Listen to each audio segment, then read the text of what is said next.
Eh bien bonjour à toutes et à tous, je suis très content de vous retrouver pour une vidéo qui aujourd'hui va être très particulière. Bon, en même temps je dis ça à chaque fois j'ai envie de dire, mais plutôt une vidéo qui est particulière puisque en réalité ça m'a pris beaucoup de temps pour pouvoir comprendre ce que je vais vous présenter aujourd'hui. Alors mon objectif est tout simplement de vous présenter sur la plateforme Binance, mais c'est exactement pareil sur n'importe quelle plateforme, de vous présenter les différents types d'ordres qui existent. Alors, on continue maintenant avec un autre type d'ordre qui est ce qu'on appelle l'ordre stop limit. Alors là, on arrive dans les trois ordres qui sont un petit peu plus complexes. Alors, un ordre stop limit permet de faire quoi? Je vais prendre directement ce petit truc que vous allez retrouver dans les commentaires et que vous pourrez télécharger. J'ai essayé d'être le plus précis possible, de telle manière à ce que tout simplement vous puissiez avoir un truc sur lequel vous posez. Et moi, je vais pas vous mentir, sur ce qui est des ordres limites et sur ce qui est des ordres au market, donc au marché, c'est des trucs que j'ai compris extrêmement facilement. L'ordre stop limit, ça passe plutôt bien. Mais par contre, pour ce qui est des trailing stop et des ordres OCO qui arrivent juste derrière, moi j'ai eu beaucoup de mal à comprendre comment ça fonctionnait exactement. Et donc à chaque fois que j'en passe un, je vérifie toujours avec ce document-là que j'ai confectionné sur Canva pour justement être sûr de ne pas me tromper et pas de faire d'erreur. Et la plupart du temps, je regarde les valeurs qui sont présentes ici et je fais de même. Bon. Alors un ordre stop limit, ça permet quoi? Ça permet d'acheter, ou forcément de vendre, un prix qui va être plus bas que ce qu'on souhaiterait. Alors en fait, ça ressemble beaucoup à un ordre limite. En fait, imaginons, et prenons l'exemple qui est ici, imaginons que si le prix du Bitcoin atteint, donc baisse, et atteint la valeur qui est ici, donc 21 820 BUSD par Bitcoin. Eh bien, ce qui se passe, c'est qu'à ce moment-là, vous allez en fait, il va y avoir un ordre qui va être exécuté. Et cet ordre qui va être exécuté, il va être exécuté le plus rapidement possible sous une certaine réserve qui est celle de votre limite. Je m'explique. Lorsque vous êtes par exemple lors d'une situation où vous avez des pumps qui sont très très importants. Alors je ne suis pas sûr de pouvoir trouver une bougie en 2 heures qui va pouvoir me permettre de vouloir en parler. Ah si, tiens par exemple ici, le 22 mars où il y a eu, si je dis pas de bêtises, c'était 19 heures, donc c'était l'annonce de la Fed. Si vous regardez concrètement l'évolution de cette bougie-là, vous voyez que c'est une bougie qui sur Bitcoin avait presque 8% de drop. Là je suis en 2 heures. Si vous décidez d'aller en 15 minutes, vous allez voir qu'en décalant ici, vous allez avoir une bougie qui va apparaître. Hop, c'était encore un petit peu avant. Vous allez voir qu'il y a des bougies qui sont beaucoup plus grosses que d'autres. Elles sont où? Elles sont ici. Bon, par conséquent, dans ce genre de situation, dans ce genre de schéma, en fait, on se retrouve avec des bougies qui correspondent à plusieurs pourcents sur Bitcoin. C'est le cas pour la bougie qui est ici, qui est une bougie à presque 3%. Autrement dit, il y a tellement de ventes ou tellement d'achats qui se profilent en même temps que parfois, les ordres qui sont ici, qu'on a appelés les ordres limites, en fait, peuvent ne pas se réaliser. Pourquoi? Parce qu'en fait, au moment où on franchit la valeur, tous les ordres, donc la valeur fixée, par exemple ici 21 879 $, eh bien tous les ordres qui pouvaient en fait correspondre à cet ordre-là ont été pris tellement rapidement que du coup le vote ne passe pas. Quand je dis tellement rapidement, c'est quoi? C'est que si vous avez 100 personnes qui ont posté un ordre limite avant le vôtre, eh bien vous êtes le dernier sur la liste. Par conséquent, si les 100 autres sont exécutés et qu'à la fin de ces 100 là, eh bien du coup il n'y a plus de place pour vous, et dans ce cas-là, il n'y a plus de token à ce prix-là, donc dans ce cas-là, vous n'en avez pas. En gros, c'est tout aussi simple que ça. L'ordre stop limit permet d'éviter ce problème. Pourquoi? Parce que si à 21 820 $ au moment où vous effectuez votre achat, si le prix remonte très rapidement, et donc du coup remonte avant la valeur qui est 21 831,71. C'est un exemple que j'ai pris ici parce que du coup j'avais fait des tests moi-même en passant des ordres en même temps pour vérifier comment ça fonctionnait et ensuite écrire ce document. Et bien par conséquent vous allez avoir en gros votre quantité de jetons, par exemple de Bitcoin, qui va être achetée entre ces deux valeurs. Alors la majorité du temps, ce qui se passe, c'est que en fait, c'est acheté entre ces deux valeurs, mais c'est acheté entre ces deux valeurs le plus proche possible de 21 820. Mais imaginez que vous ayez une mèche où en fait votre mèche, elle descend tellement rapidement, parce que là on est en 15 minutes, hein. Si vous décidez de zoomer, et si on décide de zoomer encore plus, hop, je vais dézoomer, donc là je vais avoir beaucoup plus de bougies, mais on va de toute façon les voir tout de suite. Hop, voyez en 5 minutes ce que ça donne vos bougies. Hein. C'est des bougies qui sont très importantes. Et bien ce qui se passe, c'est que en fait, certaines bougies vont juste avoir le temps de descendre.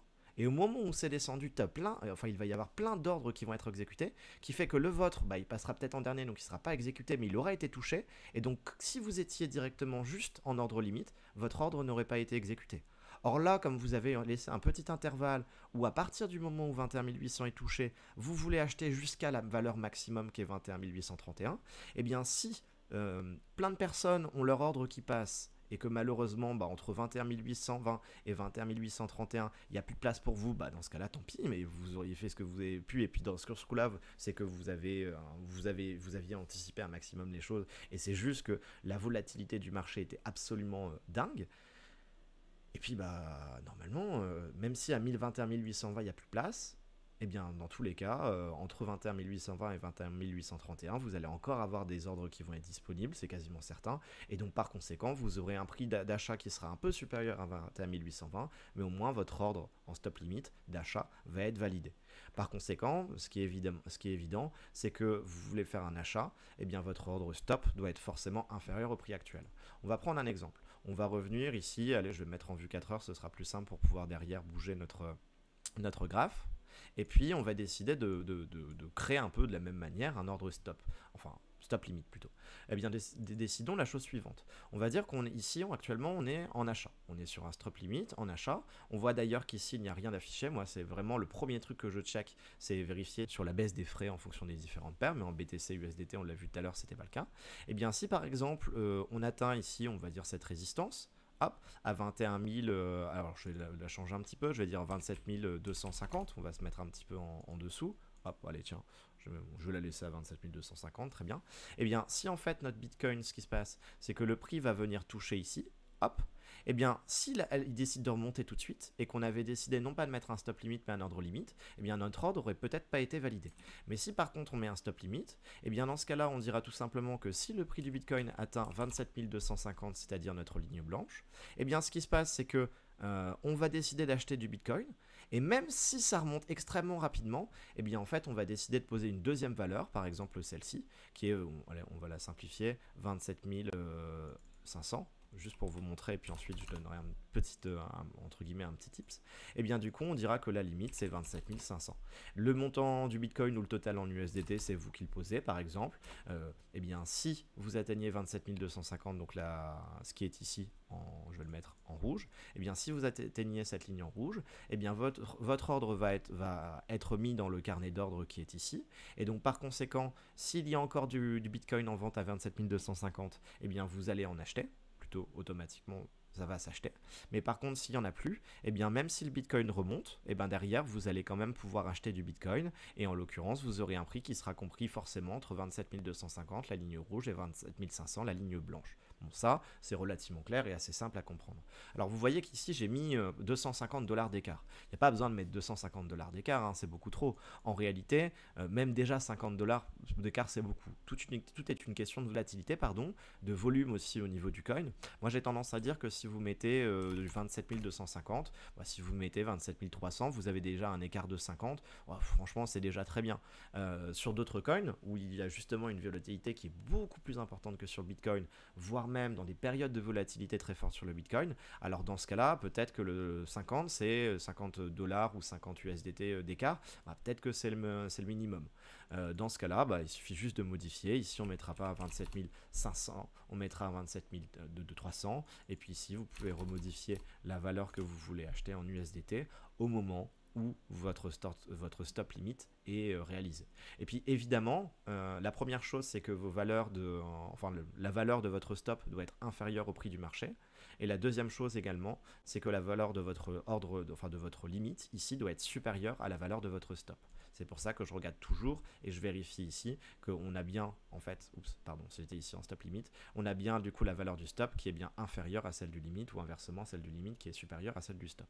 Et bien du coup, la vente en stop limit, c'est exactement le même procédé, sauf que ça va être l'inverse. Pourquoi ça va être l'inverse? Parce que si maintenant désormais je suis en vente, donc si je suis en vente, ça ne veut pas dire que je suis en dessous du prix du marché, ça veut dire que je suis au-dessus. Je vais donc par exemple décider de remonter ici mes deux valeurs. Et bien ce qui se passe, c'est que si j'ai maintenant mon prix du Bitcoin qui décide de monter petit à petit et que j'atteins la valeur qui est 21 840, donc par exemple ici je vais changer, je ne vais pas prendre 21 840, je vais prendre la valeur qui correspond à ce top là, donc on va dire 28 800. Hop, je vais modifier comme ça, c'est des valeurs qui sont propres, claires, et vous allez comprendre très facilement. Et bien ce qui se passe, c'est quoi? C'est que si j'atteins 21 800, donc imaginons on a mis en vente un ordre limite, et bien ce qui se passe, c'est que si le Bitcoin monte et atteint les 21 800 et ensuite il décide de redescendre, et bien si en ordre limite, j'ai bien dit en ordre limite ici, et bien si en l'occurrence vous aviez juste un ordre limite, et bien il est possible que votre ordre ne soit pas exécuté si au moment où vous arrivez sur les 21 800, d'autres personnes avaient mis la même valeur, ou bien qu'il n'y a plus rien dans le carnet d'ordre qui est ici à gauche. Par conséquent, l'intérêt c'est ce que je disais tout à l'heure, c'est que l'intérêt de l'ordre stop limit, c'est que vous allez avoir votre prix qui va monter. Hop.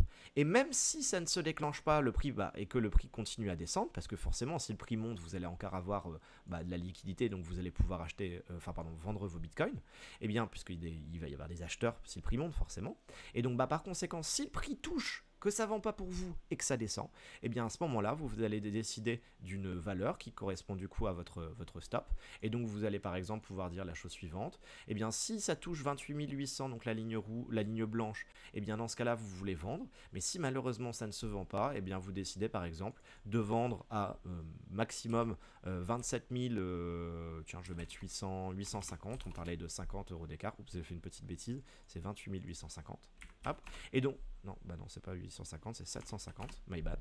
Dis donc pour un prof de maths. Et bien du coup, forcément, si ça vient toucher la ligne blanche et qu'ensuite ça descend un petit peu, et bien ce qui se passe, c'est que vous allez encore avoir de la place dans le carnet d'ordre, et donc du coup votre ordre va pouvoir être exécuté. Et donc par conséquent, c'est ce qui est présent ici, et vous voyez que l'ordre stop, 21 840, est bien plus grand que l'ordre limite, c'est exactement la même chose que ce qu'on aurait ici, puisque du coup notre ordre stop ce serait 28 800, et que notre ordre limite, ce serait 28 750. Le total, ce serait l'argent que... Pardon, le total, on est en vente, donc c'est la quantité de bitcoin qu'on va compléter. Ce serait par exemple 0,01 bitcoin. Et donc du coup, bref, j'ai expliqué, je pense que vous avez compris, parce que c'est assez simple à comprendre. Encore faut-il une fois avoir tout simplement déjà vu comment ça fonctionne, quoi. Donc voilà. Tout est expliqué, et puis ici vous voyez que j'étais en Bitcoin / BUSD, qu'à ce moment-là il y avait 0% de frais de trading sur cette paire, qu'actuellement ce n'est pas le cas sur le BUSD, ce n'est pas le cas sur l'USDT, mais par contre c'est le cas sur le TUSD. Ici dans notre situation on voit qu'il n'y a rien au niveau des niveaux de frais, je vous invite toujours à faire attention, et je vais le dire parce qu'à chaque fois je me fais avoir. Pour ce qui est des ordres stop limit, faites attention toutefois, alors ce serait à vérifier parce que des ordres stop limit, je n'en fais pas énormément, mais à vérifier si les ordres stop limit sont considérés comme des ordres en limite ou bien en market. Ça, je n'en suis pas si sûr. Si en l'occurrence vous passez votre 21 820 et que le prix continue à monter ou que votre ordre est exécuté tout de suite, je pense que c'est considéré un ordre limite. Par conséquent, vos taux de frais sont les ordres en maker puisque c'est vous qui avez créé vous-même votre prix de vente. Par contre, si du coup le prix descend et que c'est en fait la valeur limite ici qui est prise en compte, alors dans ce cas-là, je pense qu'on est considéré comme taker et donc que les frais de vente sont plus importants. À vérifier pour ce qui est de l'ordre stop limit, je n'ai pas fait les tests, mais par contre quand je vais vous parler du trailing stop et du trailing stop et l'ordre OCO juste après, eh bien là-dessus j'ai fait les tests, je m'en suis rendu compte et c'est pour ça que je vous en parle.